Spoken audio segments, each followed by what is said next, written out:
కాంగ్రెస్వి bogus మాటలు. నన్ను చెర్లపల్లి జైల్లో వేస్తామని అంటున్నారు. నేను భయపడతానా? మిర్యాలగూడ రోడ్డు షోలో బీఆర్ఎస్ అధినేత కేసీఆర్ రాజీనామా పత్రాన్ని జేబులో పెట్టుకో. హరీష్ పై సీఎం రేవంత్ సవాల్.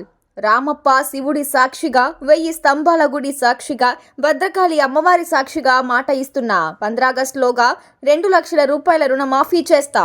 చంద్రబాబుకు ఓటేస్తే పథకాలకు ముగింపే. కూటమి మోసాలకు చెంప చెల్లుమనిపించేలా జవాబు చెప్పాలని సీఎం జగన్ పిలుపు. కూటమికి వేసే ఓటు జగన్ గుండెకు గుచ్చుకోవాలి. నెల్లిమర్ల ప్రజాగళంలో టీడీపీ అధినేత చంద్రబాబు. సొంత అభ్యర్థికే ఓటు వేయొద్దంటున్న కాంగ్రెస్. చిక్కుల్లో తమన్నా. మిల్కీ బ్యూటీకి సైబర్ క్రైమ్ పోలీసుల నోటీసులు.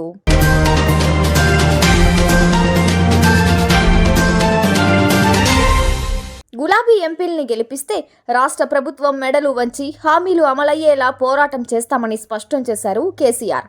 సార్వత్రిక ఎన్నికల ప్రచారంలో భాగంగా మిర్యాలగూడలో కేసీఆర్ బస్సు యాత్ర నిర్వహించారు. కాంగ్రెస్ నేతలు తెలంగాణ జల ప్రాజెక్టులను కేఆర్ఎంబీకి అప్పగించారని మండిపడ్డారు. సాగర్ ఆయకట్టు కింద పంటలకు ఎండబెట్టారని ఆక్షేపించారు. రైతు బంధులో దగా చేశారని, రైతు బీమా ఉంటుందో ఊడుతుందో తెలియదన్నారు. మిషన్ భగీరథను కూడా నడపలేని పరిస్థితి ఉందని విమర్శించారు.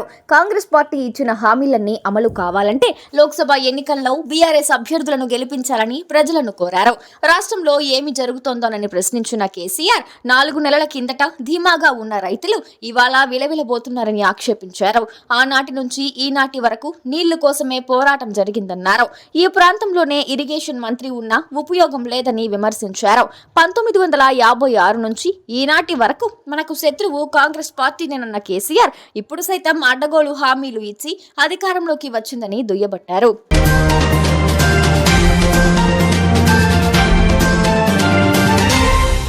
సికింద్రాబాద్ లో బుధవారం కాంగ్రెస్ అభ్యర్థి దానం నాగేందర్ కు మద్దతుగా ఎన్నికల ప్రచారం నిర్వహించారు సీఎం రేవంత్ రెడ్డి.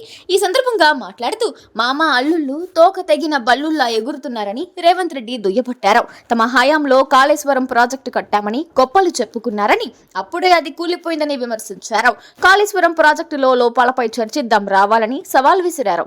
1,00,000 కోట్ల రూపాయల ఖర్చు చేసి కాళేశ్వరం ప్రాజెక్టు చేపడితే మేడిగడ్డ మేడిపండు అయిందని, సుందిళ్ల సున్నం అయిందని ఎద్దేవా చేశారు. కాంగ్రెస్ హయాంలో కట్టిన ప్రాజెక్టులు ఎలా ఉన్నాయో చూడాలని బీఆర్ఎస్ కు హితవు పలికారు. 15 ఆగస్టులోపు రుణమాఫీ చేస్తే రాజీనామా చేస్తామని అంటున్నారంటూ హరీష్ రావును ఉద్దేశించి వ్యాఖ్యానించారు.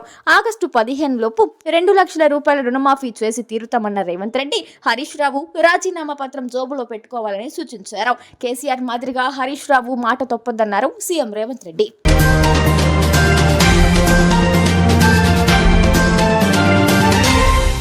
సీఎం జగన్ టెకిల్ నియోజకవర్గం అక్కవరంలో ఏర్పాటు చేసిన మేమంతా సిద్ధం బహిరంగ సభకు హాజరయ్యారు. అక్కవరంలో సిక్కోలు సింహాలు కనిపిస్తున్నాయని ప్రజలను ఉద్దేశించి వ్యాఖ్యానించారు. పేద ప్రజల గుండె చప్పుళ్లే ఈ సిద్ధం సభలు అని అభివర్ణించారు. ఈసారి 175కి 175 అసెంబ్లీ స్థానాలు, 25కి 25 ఎంపీ స్థానాలు గెలవాల్సిందే అని సమరశంఖం పూరించారు. డబుల్ సెంచరీ సాధించేందుకు మీరంతా సిద్ధమా అని ప్రశ్నించారు. రేపటి ఎన్నికల్లో జగన్ కు ఓటేస్తే పథకాలన్నీ కొనసాగుతాయి, చంద్రబాబుకు ఓటేస్తే పథకాలకు ముగింపేనని అన్నారు. ఈ 5 ఏళ్లలో మీకు మంచి జరిగి ఉంటే మీ బిడ్డకు మీరే సైనికులుగా నిలవండి. కూటమి మోసాలకు చెంప చెల్లుమనిపించేలా ఓటుతో జవాబు చెప్పండి అని సీఎం జగన్ పిలుపునిచ్చారు.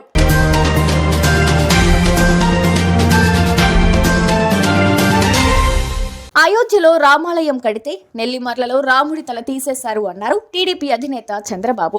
జగన్ పాలనలో రాష్ట్రంలో 160 దేవాలయాల్లో విధ్వంసాలు, విగ్రహాల ధ్వంసాలు జరిగాయి.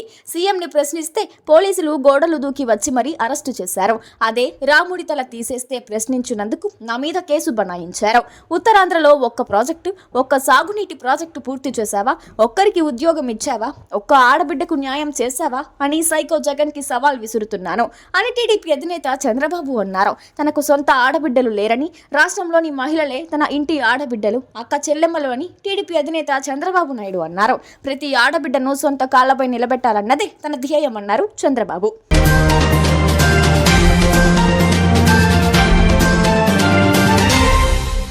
దేశవ్యాప్తంగా రాజకీయ పార్టీలన్నీ ఎన్నికల ప్రచారాన్ని జోరుగా కొనసాగిస్తున్నాయి. వివరాల్లోకి వెళ్తే ఏ పార్టీ అయినా గెలిచేందుకు తమ అభ్యర్థుల తరపున గట్టిగా ప్రచారం చేస్తాయి. కానీ రాజస్థాన్లోని బస్వీరా దుంగాల్పూర్ నియోజకవర్గంలో మాత్రం కాంగ్రెస్ పార్టీ తన సొంత అభ్యర్థికే ఓటు వేయొద్దని ప్రజలను విజ్ఞప్తి చేస్తోంది. ఈ నియోజకవర్గంలో అత్యధికంగా గిరిజనులు నివసిస్తున్నారు. ఈ సీటుపై అనేక సమాలోచనల తరువాత అరవింద్ దామెర్ను ఖరారు చేసింది. కానీ ఆ తర్వాత భారత్ ఆదివాసీ పార్టీ అభ్యర్థి రాజ్ కుమార్ రోడ్కు మద్దతు ఇవ్వాలని భావించింది. అప్పటికే నామినేషన్ దాఖలకు ఒకరోజు మాత్రమే గడువు ఉండటంతో అరవింద్ దామెర్ను ఉజ్జగించి నామినేషన్ ఉపసంహరణకు బతిమల్లింది. అయితే మొదట నామినేషన్ వెనక్కి తీసుకుంటానని చెప్పిన ఆయన గడువు ముగిసే సమయానికి దొరకకుండా తప్పించుకున్నాడు. ఆ తరువాత మీడియా ముందుకొచ్చి ఎన్నికల్లో తాను పోటీ చేస్తానని స్పష్టం చేశాడు. దాంతో బీజేపీ కాంగ్రెస్ కూటమి మధ్య పోటీ కాస్త దామెర్ కారణంగా త్రిముఖ పోటీగా మారింది. దీనివల్ల ఓట్లు చీలి బీజేపీకి లబ్ధి చేకూరుతుందని కాంగ్రెస్ భావిస్తోంది. అందుకే అరవింద్ దామెర్కు ఓటు వేయొద్దని ఆ పార్టీ ప్రచారం చేస్తోంది.